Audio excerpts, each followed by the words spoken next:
So with the huge win on Monday Night Football for the Washington Commanders, unfortunately, we're going to have to cut the celebration short because we have a quick turnaround versus a very good Arizona Cardinals team. I'm here to preview the matchup with a dear friend of mine representing the Arizona Cardinals, my man Mythic AZ. Let's get straight to it right after the intro. The way that we live is not for everybody. We're going to run and put our bodies on people in a violent manner. I love the way she move it, shake it on me. When she cry for him, the shawty is the winner. You can tell that shawty's on. You know what time it is. It's time to come out. I love the way she move it, shake it on me. Oh, YouTube, what's going on? It's Juan Gotti here. We have the Washington Commanders video, and in today's video, I'm here with the Week 4 preview and prediction video with my man, I was about to say Marvin Harrison because of his shirt. My man, Mythic AZ, representing the Arizona Cardinals out there in Phoenix. Thank you, Mythic AZ, for jumping on, my man. How you feeling? I'm feeling great. Like, we're 1-2. I know you guys are, a little bit better by a win. So it's very early on, but I'm still feeling good. Got a lot of optimism. Life's going great, man. Cannot complain. How are you doing? How are you feeling?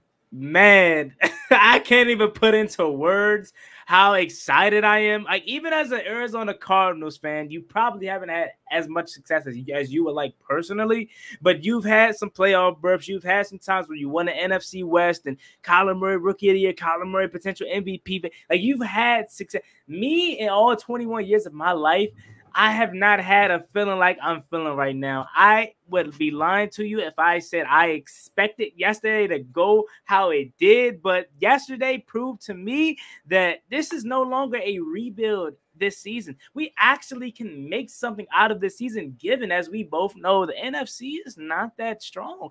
The best to offer right now is Sam Darnold. No shade or nothing taken away from him, but the NFC is not that strong, so it gives me confidence that we could potentially do something. But I am doing amazing. I'm feeling good. We're here, just like we was last time, to preview the Washington Commanders and the Arizona Cardinals. And I must have to say, the Cardinals should be undefeated right now. That's just me and how I feel. I'll be honest with you. That Bills game, I told people prior to the game starting, I told my friends, I was like, man, Kyler Murray's back. That Cardinals defense was really good last year, surprised a lot of people, and they were gritty. They were in every single game, upset a couple good teams, I believe, like Dallas. And did you beat Philly last year? I think so, yeah, right? we beat Philly. Yeah, you upset a bunch of good teams without Kyler Murray. Now you're getting Kyler Murray back. You're going to be ultra competitive. And honestly, dare I say, the best team in the NFC West right now. I mean, I know the 49ers are still there. I get the Rams just won. But I don't know, man. For me, I always had a liking to the Cardinals because they're always that organization that was just always around. But, man, you guys, I would just say, honestly, a lot of people turned on you because you didn't have Kyler Murray. Like, yeah. I feel like without Kyler Murray, a lot of y'all just say, okay, the Cardinals are just going to be this trash team. But then you instantly insert Kyler Murray back in the team and see what you guys are missing. So let's start there, man. To get Kyler Murray back, what is that feeling like for that organization? Did you have any skeptical feeling going into this season? Like, oh, we're going to get the same Kyler Murray back. Is this Kyler Murray going to be what we had once?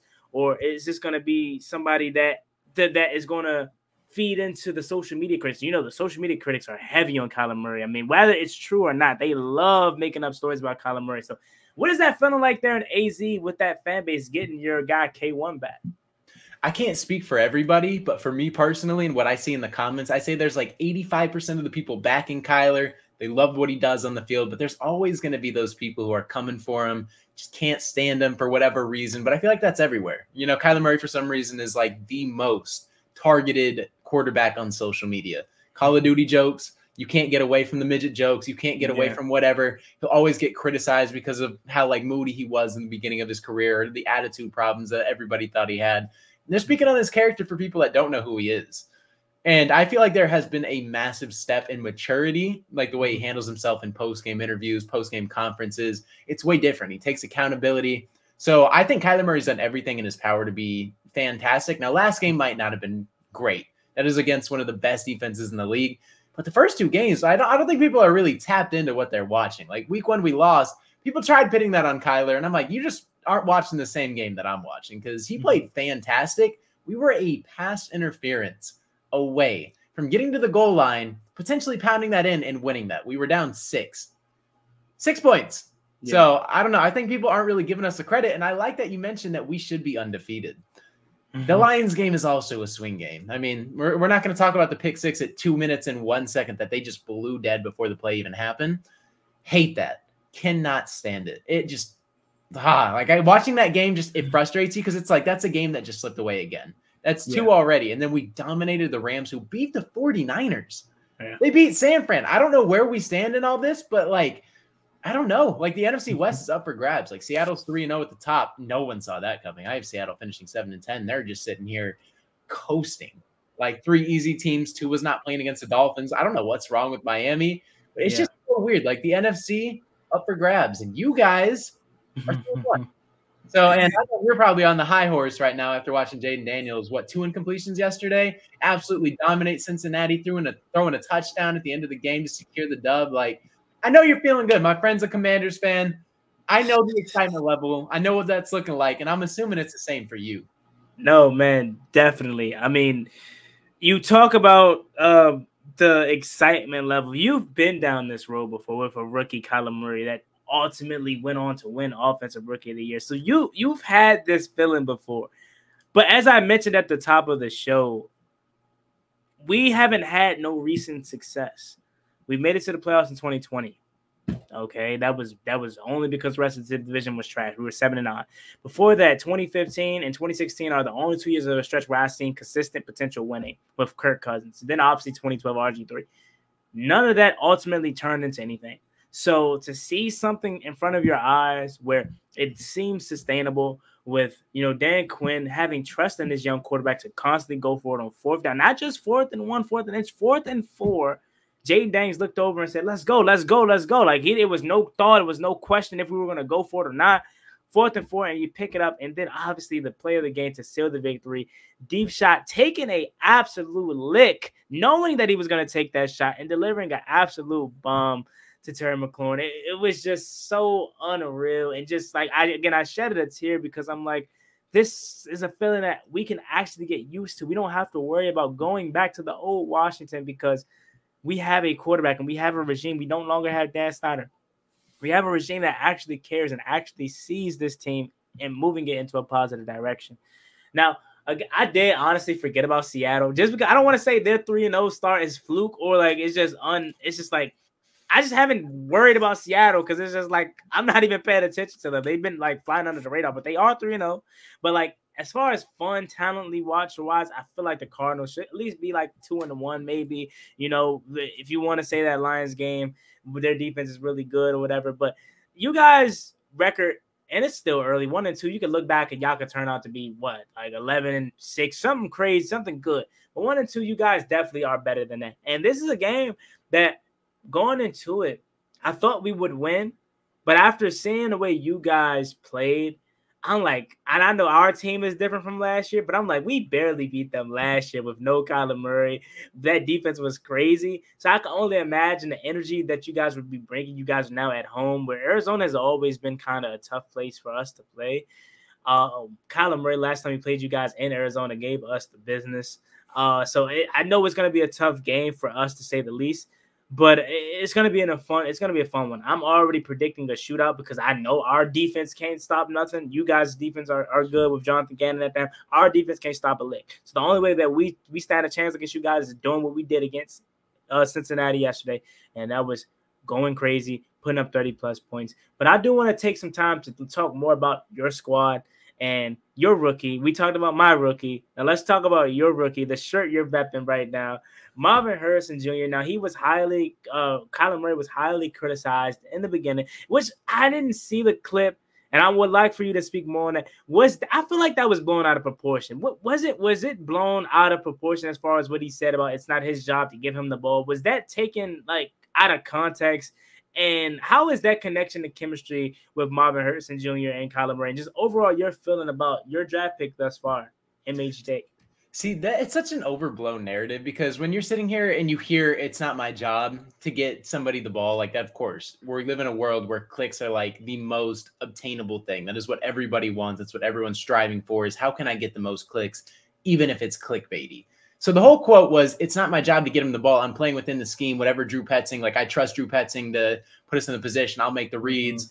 I'm not going to just force feed him the ball if he's not open. I'm going to play within the system and I'm going to do what's right. And I'm going to, spread the wealth.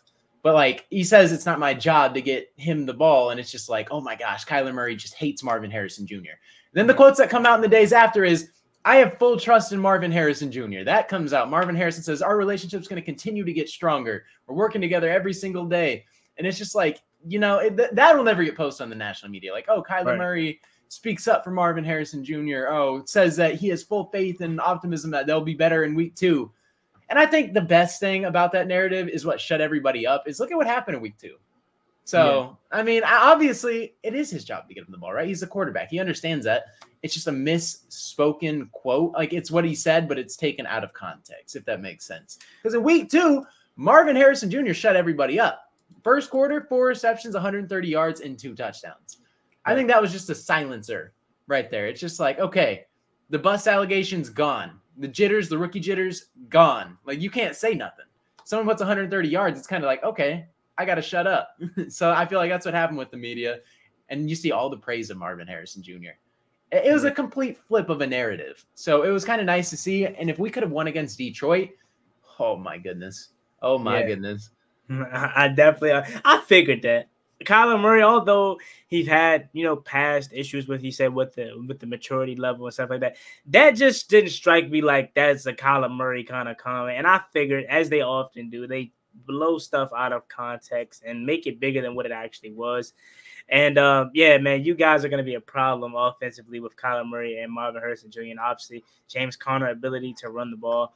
I do want to take a step back to now talk about you guys' Sunday's performance. Coming off of that Rams victory, I definitely knew you guys had a tough Detroit Lions team coming into playing a tough Detroit Lions team. And I'm not going to necessarily say I didn't expect you guys to follow up what you did as far as putting up, it was like 41-10 or something like that. 41-10. Yeah, 41-10. I'm not going to say I expected you guys to put up 40 plus points, but to come out there and give up to only score 13 points, what do you feel like went wrong versus the Detroit Lions, or did you guys just simply play a much better team? So the first half was pretty good. I mean, it wasn't bad. There was a couple questionable coaching calls. Like the Lions, we couldn't stop them at all the first 2 drives. Like it was just march. They scored 13 points and missed the extra point. The Cardinals scored a touchdown first drive. It was like 4th and 1 at midfield. And we know Detroit is kind of just gashing us. Like David Montgomery was having his way. Jared Goff was also facilitating. So it's like you probably don't want to give them the ball because if they would have flipped that and went 20-7, we're in trouble. So that was a questionable call, but we punted it, got the stop. And the offense, our run game just got completely shut down. James Conner had 9 carries for 17 yards. Can't have that happen. That was abysmal. And we were also playing with a 3rd-string right tackle, which might be a 4th-string this week. Our 3rd-string went down in the Detroit game. So we might be with our 4th-string right tackle. Kind of scary, but like, I don't know. I feel like the defense is just getting gashed. And when the defense finally strung together stops in that second half, we shut Detroit out completely. They scored 20 in the first half and 0 in the second half. And it was 20-10 at halftime. So if you would have told me at half that the Cardinals only need 10 points to tie and 13 to win it, I would have thought we won. Like, oh yeah, we got 10 points. Are you kidding me? 10 points for this Cardinals offense? Nah, the run game just completely shut down and we just couldn't get anything. And it literally felt like we were just taking shots continuously down the field. It was kind of like a Madden game. Like we were just like throwing absolute just go routes, just come down with a jump ball. And in the NFL, that's not going to work all the time. Like I know you have Marvin Harrison Jr., you have Michael Wilson, 2 big body guys, and you want to continuously target them. But like just take your short methodical plays, get those little 4-3 yard pickups and just continue to march, get the run game going potentially. But it's shut out. So it's like it felt like it was abandoned and we just stopped taking like the short methodical plays. And it's just like, okay, we're going to try to pick it up all in one. Didn't work. We tried targeting Terry and Arnold. Didn't work either. So it's just like, I don't know. The whole game plan was very interesting because it's like just when you need momentum to flip, we just screw the drive up by throwing 3 deep shots and just 1-on-1, 1-on-2 balls. Kyler Murray took a couple double coverage shots. I wasn't a fan of Kyler Murray's quarterback play necessarily in that second half. The first drive coming out, he threw a pick into double coverage. Not a fan of that. So Kyler Murray has to clean up some things. The defense played well, but we have to play well in 4 quarters. It has to be complementary football. If we don't play complementary, it's not going to go well when the defense gets a stop. We need to put up points, even if it's 3. And against Washington, you guys have made it very clear that you guys can put up points.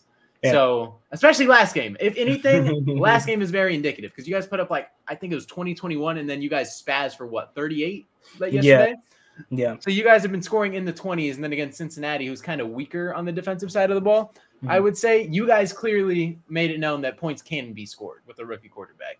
Yeah, so again, I honestly, like I was saying prior to coming on air, was we scored 20 points against the Giants, but we were 7 for 7 in the red zone, and we just settled for 3 every single time. So if we turn half of those, or let's just say 2 or 3 of those trips to touchdowns in the red zone, that's a blowout. That's not even close. But we had to settle for 3 consistently, and then you see what happened when we finally turn those field goals into touchdowns, and that's when the excitement happens, and everyone is like, oh my God, Washington's offense is just this good. Jaden Daniels is this good. He's been making plays like that for the first 2 weeks of the season. Like, we've been ramping him up. I've kind of questioned Cliff Kingsbury to start the season off, but honestly, the way he's been doing things is absolutely smart. He, instead of coming out the gate, putting everything on Jaden Daniels' play, expecting him to throw for 40 times. He's making it short. He's making it small, quick screens, quick game this, quick game that, running the ball. He's been making it very simple for him. And then now, since Taylor Britt, I don't know if you heard the comments, but Taylor Britt basically downplayed our offense and basically tried to say it's a simple offense, and Cliff Kingsbury's the offensive coordinator. He's a college guy. Like, he tried to play us, and then we came out and do this.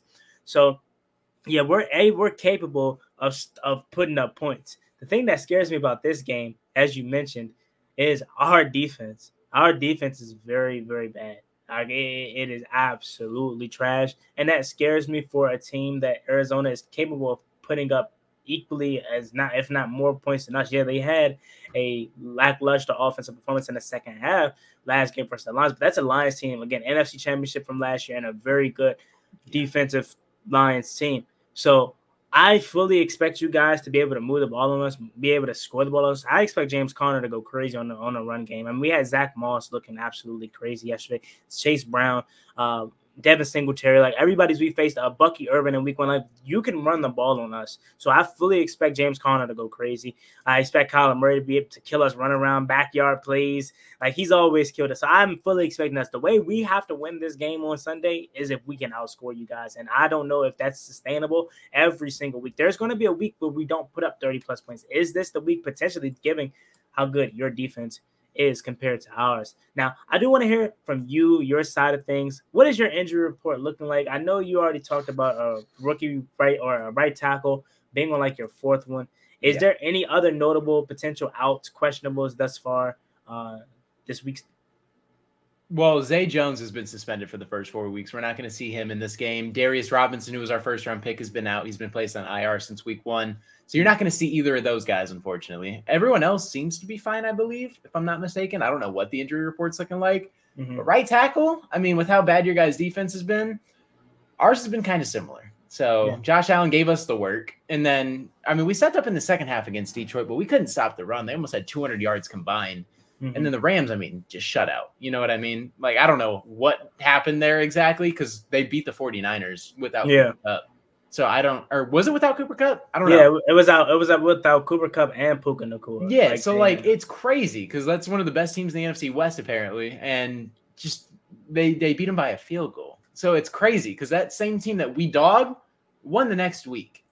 NFL's unpredictable. But, like, I don't know. The injury report seems fine, but right tackle – very concerning if we don't get Kelvin Beachum back. If Kelvin Beachum doesn't come back, that's our backup. We're probably not in a good spot because we're just banged up. One's on IR. One is banged up with a hamstring injury, so I don't know if he's going to be good to go. And then the other one just got hurt. I don't even know what that is. It's just not looking good. You're watching the same position drop like a fly. So it's just you're praying. You're praying that somebody doesn't come get home and just wreck the game plan because you have a 4-string right tackle playing. Well, good for you. We don't have that guy. We don't have Aiden Hutchinson on our defensive line. So good thing for you is that we have Cleveland Ferrell, Dante Fowler. Like, we have guys that are just guys. And Cleveland Ferrell, our best pass rusher at this point, was out last game. Hopefully we can get him back for Sunday and maybe take advantage of that. But Yeah, you spoke on you guys' injury report. Ours is kind of similar in the sense of we're just missing one big guy thus far, and it's a huge blow. Austin Eckler is going to be out this Sunday with a concussion. That absolutely sucks because he was absolutely great yesterday on a kick return. Should have had a kick return for a touchdown versus the Giants. They called that back, unfortunately. And then he had a really good return yesterday, scored a touchdown, really good runs. The balance between him and Brian Robinson is going to be great, and we're going to miss that on Sunday. And as you spoke, you guys are able to give it up on the ground. So we were going to be – that was probably going to be a big part of our game plan on Sunday. And now he's going to be without us on Sunday. We're going to be without him on Sunday. So we're going to have to find ways to get other guys implemented into the run game, whether it's Jeremy McNicholson, whether we call up Michael Wiley off the practice squad or just fully loaded up with Brian Robinson only. I'm not sure how that's going to play out. But – it seems like we're kind of in similar spots with our team. Offensively seems to be good. Defensively seems to be some question marks. I don't know. We seem like we're looking in the mirror with each other as far as the matchup goes on Sunday. So talk to me about some keys to victory that you would like to see your team execute if you want to beat a team like Washington. Shoot. I think we have to. So there's a couple things I'm going to say is Kyler Murray is going to have to will this team into the red zone a ton. And we're going to have to walk away with, I think, at the minimum, 28 points. If we can get to 28 points, I think that is going to be a sweet spot for this game. I also think we're going to have to make you guys turn the ball over. We have to force at least a turnover. We have to put the pressure on you. We got to get in Jaden Daniels' head. I can't have Cliff coming out here and calling a comfortable game. I need this man to come to Arizona and start sweating his balls off. Like, the pressure's on. Like, I need the booze going. I need Cliff to feel some pressure. I need him rallied up and just calling timid plays. You know, we need the screen passes. We need the hesitant runs on 3rd and long. Like, we need all that we saw in Arizona, Cliff. We need the bad play calling. Keep that going. I mean, it's looking pretty good in Washington, but we've had a couple good years in Arizona too with Cliff. So I've seen the collapse. I'm praying this is a collapse game. We need Jaden Daniels to cough the rock up. Throw some picks. Has he thrown a pick this year? No. Please keep it that way. Yeah, so he hasn't thrown a pick. And I know Kyler threw his first one last week. We need Jaden Daniels to get on the board and come match Kyler Murray. So come join the club, Jaden. I mean, open arms over here. Throw the ball up, you know. Just give us a takeaway. That's all we need. So I think we got to make you guys turn the ball over. We got to get to 28 points. And the defense has to play 4 quarters of strong football. It can't be like Detroit. If we let you guys get an early lead, we're probably screwed. We don't want to play from behind. We saw how that looked last week. We have to have a game where we're at least competitive the entire way through. So defense, you can't get gashed like that. I would say those are the 3. Yeah, I first want to start by talking about Cliff. Because we talked about this in the offseason, and you were telling me all about the warning signs about Cliff Kingsbury and stuff like that. And you did make mention to how he had Kyler Murray playing at an MVP level, and you guys did have some good seasons. So you didn't straight up just dog Cliff Kingsbury. I'm just assuming it didn't end on a good note or a positive note how you wanted it to. But I will say, as an offensive coordinator solely, not a coach, offensive coordinator solely, Cliff Kingsbury has been absolutely amazing for this team and for this young quarterback. And that's one thing about him, Lincoln Riley, all these guys. They're quarterback whispers. They know how to get something. I don't know what it is about Cliff Kingsbury. Maybe because he played the position himself, he's able to get the best out of quarterbacks. I was highly critical of Cliff Kingsbury in the beginning of the season because I felt like he wasn't opening up the playbook enough. I felt like he wasn't trusting his young quarterback enough.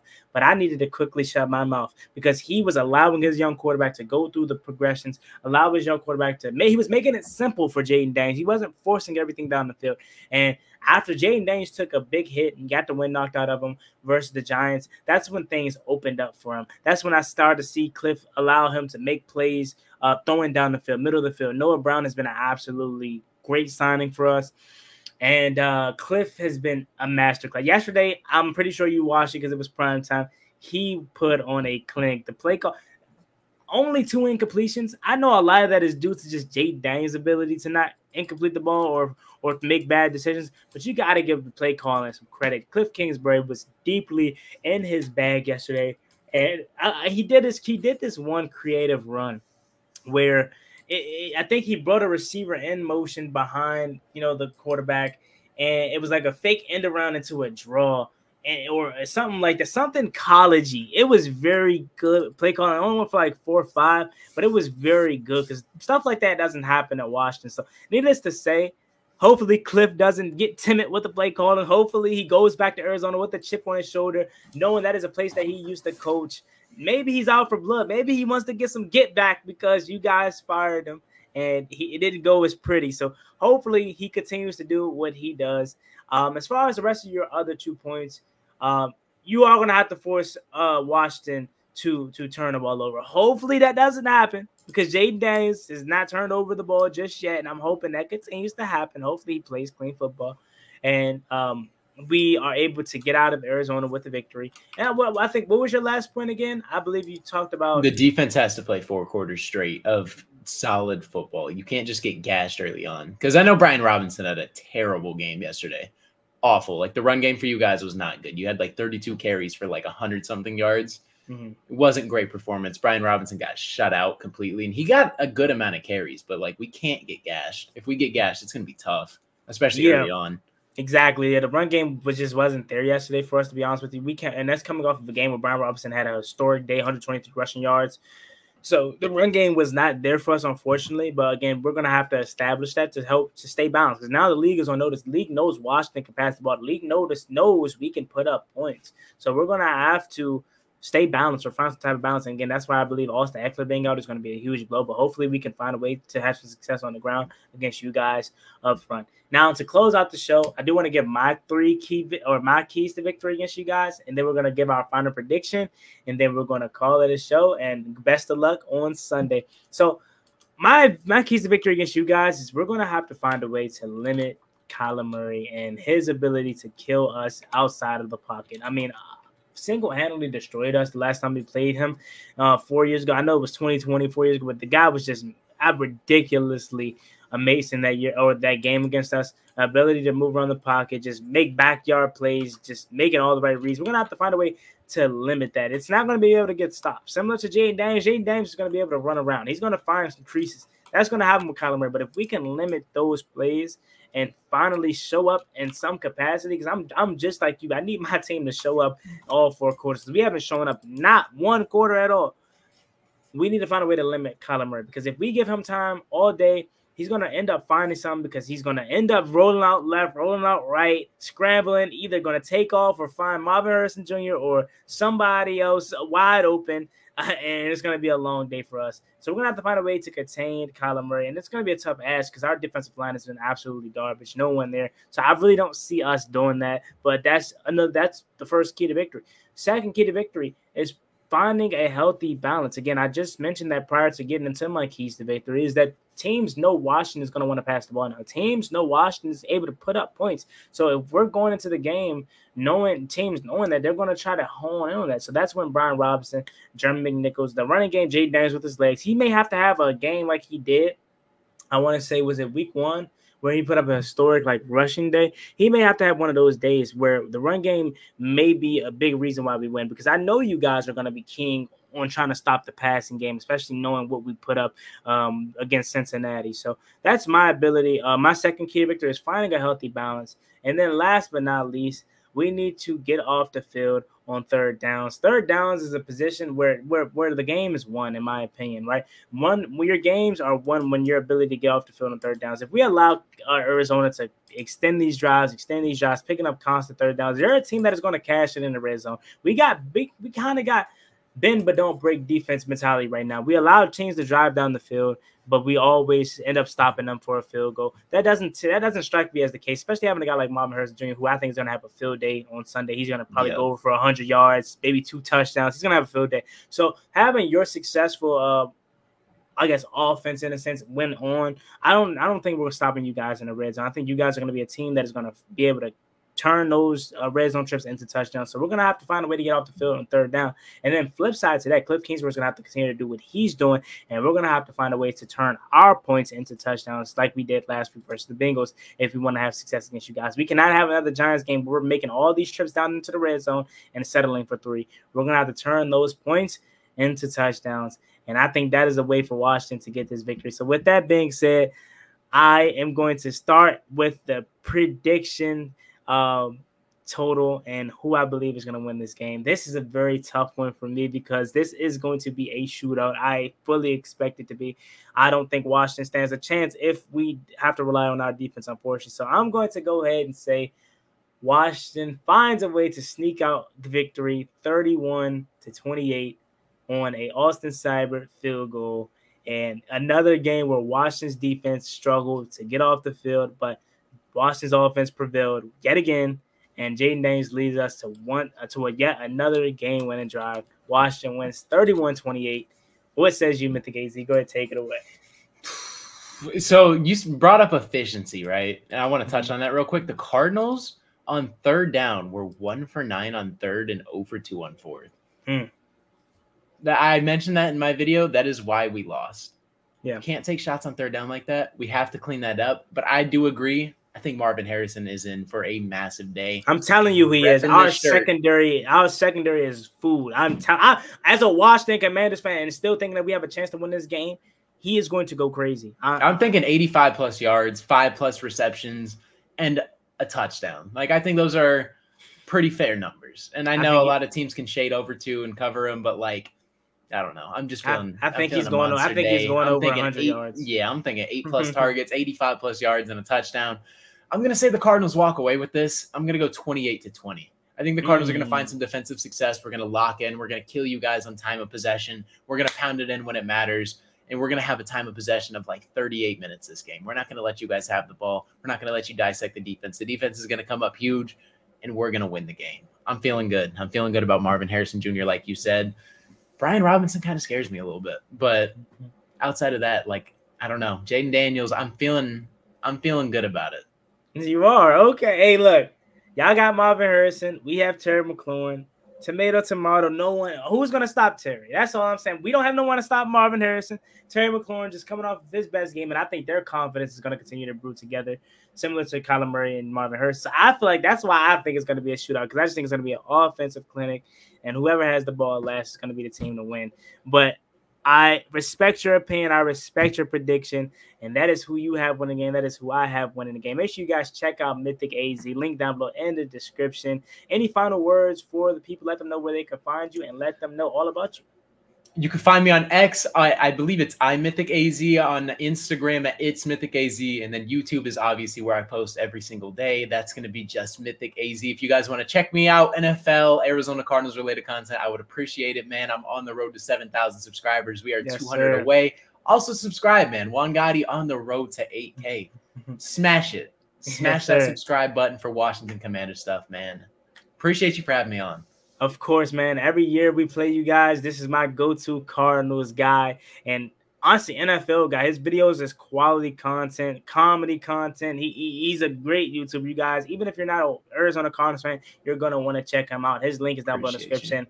And make sure you guys go ahead and sub him up and get him to 7,000 subscribers. So with that being said, it's me, your boy Juan Gotti. Like, comment, and subscribe to the channel. Hail to the Washington Commanders. See you guys next time. I'm out. Peace. Ballin' like I'm Deshaun, throw the bomb, G. That's IG, my jersey never seen a line.